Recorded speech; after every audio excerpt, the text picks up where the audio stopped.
Hello everyone and welcome back. एक बार फिर से देखते हैं निफ्टी का एनालिसिस। कल मैं एनालिसिस अपडेट नहीं कर पाई थी, तो आज देखते हैं ऑल टुगेदर मार्केट में क्या वर्क हुआ है।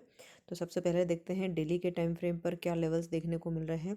डेली टाइम फ्रेम पर एक ऑलरेडी जो पुराना डिस्कशन, मतलब कल से नहीं उससे पहले जो एक डिस्कशन हुआ था कि निफ्टी के लिए जो नई रेंज होगी वो इस पर्टिकुलर जो बड़ा सा ये रेड कैंडल बना था, ये एक नई रेंज होगी निफ्टी के लिए। इसका लो ब्रेक होना या इसका हाई ब्रेक होना एक ट्रेंड के रिवर्सल की कंफर्मेशन, कंटिन्यूएशन या रिवर्सल की कंफर्मेशन करेगा। एंड वेरी नेक्स्ट डे इस कैंडल का लो ब्रीच नहीं हुआ था जो नेक्स्ट डे एनालिसिस में हमने डिस्कस किया था। और इसके बाद में यहाँ ये जो चार इंपॉर्टेंट पॉइंट थे जहाँ जिसके कारण हम इसको एक रिवर्सल पॉइंट कंसिडर कर रहे थे कि यहाँ एक बाउंस बैक देखने को मिल रहा था, तो एग्जैक्टली वो बाउंस बैक इन्हीं लेवल पर देखने को मिला।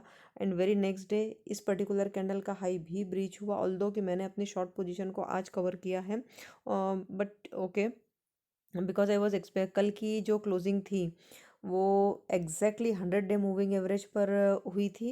And I was still expecting a reversal here.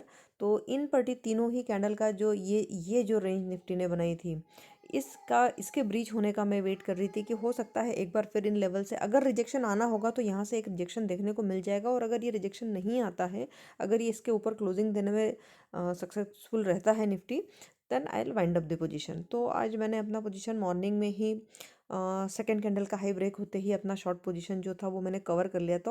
Although position मेरी हेज्ड थी तो कोई बहुत ज़्यादा उसमें M2M मेरा नहीं बना था।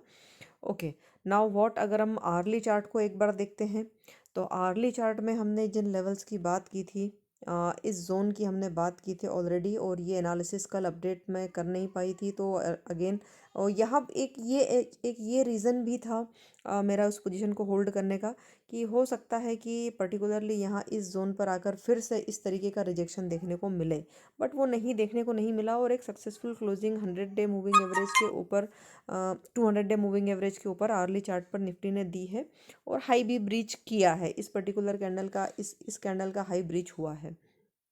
ओके, 15 मिनट में, 15 मिनट 15 मिनट टाइम फ्रेम में अगर हम देखें तो एक क्लियर अप ट्रेंड था जो कल से ही इंटैक्ट था। और आज के दिन में भी यहाँ सेकंड कैंडल से जो फर्स्ट एक रेड कैंडल बनाया, और ऑलरेडी कल मार्केट ने जाते जाते जो सेल जोन क्रिएट एक किया था ये वाला, सॉरी,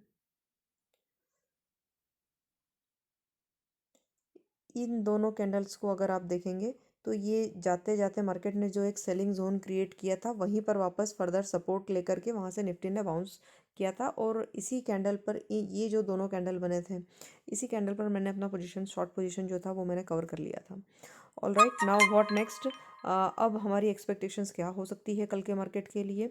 तो एक बार हम आरएसआई को देखते हैं कि डेली टाइम फ्रेम पर आरएसआई क्या बोल रहा है। RSI is indicating some sort of correction for tomorrow.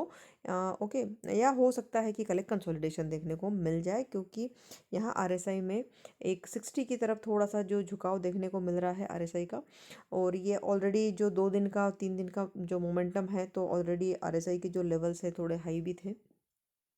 Although कि there is one more possibility कि यहाँ 60 पर सपोर्ट लेने के बाद मार्केट एकदम बाउंस कर जाए। और यहाँ 24,500 पर इसका रिएक्शन देखना बहुत इंपॉर्टेंट होगा, क्योंकि 24,500 एक ऐसा लेवल था जिससे पिछली बार भी जब निफ्टी ने कंसोलिडेशन रेंज बनाई थी तब 24,500 पर मल्टीपल टाइम रिजेक्शन निफ्टी ने दिखाया था। ओके, नाउ अब कल के मार्केट के लिए जो हमारी एक्सपेक्टेशन डेली टाइम फ्रेम के बेसिस पर अगर हम देखें तो डेली टाइम फ्रेम बेसिस पर ये बहुत ही नज़दीक लेवल है जो 24,500 का जो लेवल है, ये जहाँ से ये इम्पोर्टेंट रिवर्सल जहाँ से हमको देखने को मिला है। If this is taken out, अगर ये लेवल ब्रीच होता है तो नेक्स्ट हमें यहाँ पर एग्जैक्टली फिर से इसके बाद में हमें 24,800 तक के लेवल्स देखने को निफ्टी में आसानी से देखने को मिल जाएंगे। और एक इम्पॉर्टेंट पॉइंट होगा यहाँ पर कि ये इसका हाई ब्रीच होने के बाद में फिर जो ये 100 डे मूविंग एवरेज का जो लेवल है, मतलब इस पर्टिकुलर कैंडल का लो, दैट इज़ 24,280, ये इम्पॉर्टेंट हो जाएगा, क्योंकि इस पर्टिकुलर जोन पर कई बार निफ्टी ने यहाँ पर सपोर्ट लिया है। 100 day moving average, 100 EMA level. So now this will act, अगर इन केस ये पोजीशन ऊपर की तरफ कल हाई ब्रेक करके ऊपर की तरफ चलता है निफ्टी, तो ये लेवल अब एक सपोर्ट का काम करेगा 100 EMA। तो 100 EMA पर उसका रिएक्शन इंपॉर्टेंट होगा। और इससे पहले एक और पॉइंट को हमने पहले भी डिस्कस किया है, मैंने मेंशन किया है कि I will consider this as down trend जब तक हमें 50 EMA के ऊपर क्लोजिंग नहीं मिलती है। लेकिन आज की जो क्लोजिंग है वो 50 EMA के ऊपर हो चुकी है, इसलिए कल इसका हाई ब्रेक होना डेफिनेटली एक डाउन ट्रेंड के पॉज को इंडिकेशन तो कर ही रहा है।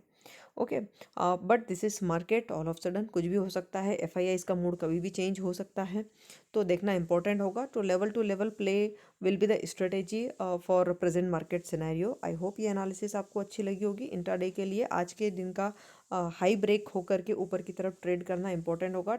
If it takes out 24,500 levels, then we may see 24,800 levels very easily. Okay, so I all right, I hope this analysis will be helpful to you. अगर इस analysis से आपको हेल्प मिल रही है कुछ लर्न करने के लिए, अर्न करने के लिए, तो please do like, share and subscribe the channel, and so that we can prepare more and better content for you. Till then, trade well, trade wise. This is Kirti signing off. Thank you so much.